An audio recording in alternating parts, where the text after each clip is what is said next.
Добър ден, дами и господа, аз съм Максим Милчев и това е първи епизод на FIFA 12 Орево. Мислих си да играем Барселона срещу Реал Мадрид, но ще играем Реал Мадрид срещу Фламенго. Ще игра от Фламенго. Да видим, сега ще направим състава. То пък идеално се направил сам.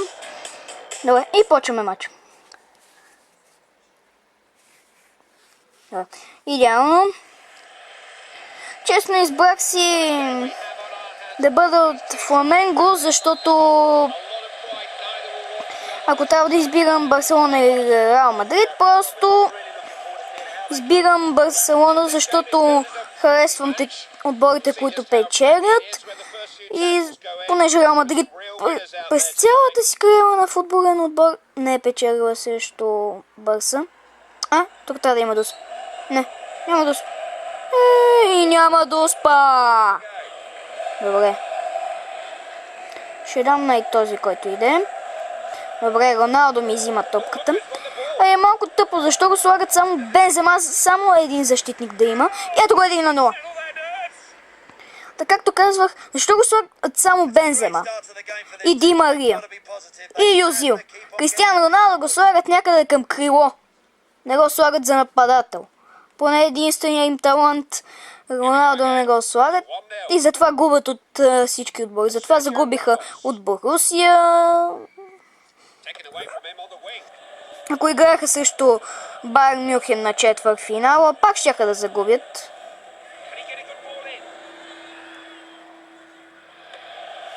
Добре, питах се да дам пас. Но малко ще ми е трудно през този матч, защото игра на толкова голяма трудност. Нарича се световна класа. И ще ми бъде малко трудно. Но съм много добър и затова се справям добре. Лошо изпълнен аут, но все пак някак си успяха да си отнемат топката. Добре. Опит да си дадат път си, добре. Захим. Пепе. Къде е? Наистина имаше и един кака в Реал Мадрид, ама къде ли? Защото нещо напоследък не го виждам в... Ето го! What a goal! Чувате ли го? Как каза съм, what a goal! То наистина си беше what a goal. Вярно, доста добро англиче. Добре. Тевият център, 2-0 за мен в 34-та минута. Няма просто как някак си да ме бият, ако освен не си извадят магията от джоба или от куфърче. Добре, ще излъжеме оттам. Да. Ето виждате ли колко лесно вкарвам на Касиас, когато го излъгвам. Мисля, че опитат ли се да го излъжат Касиас, ще му вкарат без проблем, дори с затворени очи ще му вкарат, защото Касиас е много добър вратар, но направят ли му атака, а не директен шут, просто е така сам срещу вратаря, ще му го вкарат, разбира се. А когато е сам срещу вратаря... Чакай, как видят на тъката? Опита се да го спъна. Добре, край на първото полувреме. 3-0 за мен с първото полувреме. Пасовете те са на 100%, аз съм на 75%. Та играем на 64%, те на 34% в притежание на топката. Добре. Роналдиньо от таланта на този отбор. Няма ли на кой да подам там? Няма ли на кой да се вмести?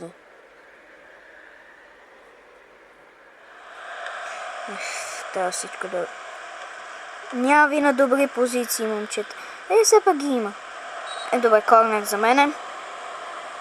Често можеха да се намести по-добре. Там защитниците на Реал Мадрид.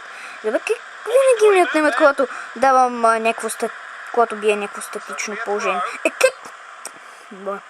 Това ужасно излезе. Кристиано Роналдо. Кристиано. О, мама. Ето! Yes! What a goal! What a goal! These are the games that players love to enjoy, Clive. Честно, това не е най-невероятният гол, който аз вкарам, защото ще ви покажа един гол, след като свършиме матча, който е такъв, че ще ви се отвори устата. Е, добре. Кой е този простак, който се е с топката? Okay.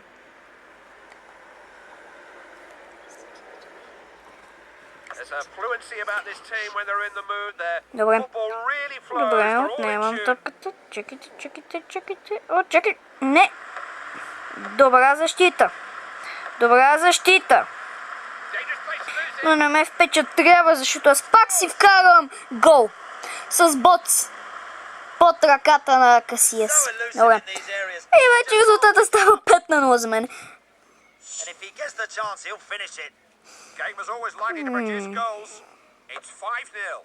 Да, 5-0. 5.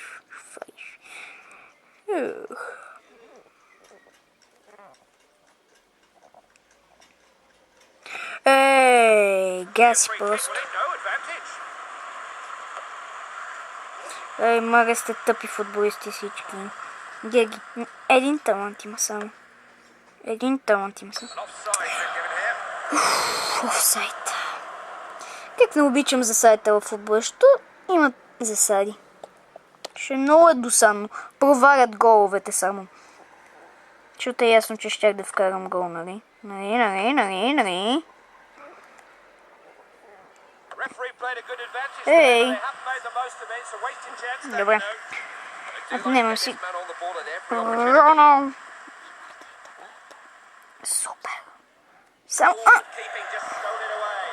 Само 2 минути продължение. Ясно е, че ще бия. И край на матча. Сега ще ви покажа най-хубавия гол на света, който аз съм го вкарал, разбира се. Спечелих награда за него. Както Барселона са били Реал Мадрид с 5-0. Добре. И сега след малко ще свършим, само ви покажа един невероятен гол. Гениален. Гледайте и се наслаждавайте. Гледайте. Изстрелът и бомбандирано. Няма шанс, вратаря. Няма шанс. Да го видим отново. Това път на забавен кадър. Така. Ето вижте. Как лети. Вратарят нищо не може да направи. И от тук. Гениалното завършване. Виждате ли? Бързиле. Всъщност да, бързиле. И това беше от мен. Довиждане. Пишете коментари. Не се хабете да ги пишете, защото нямам ги чета.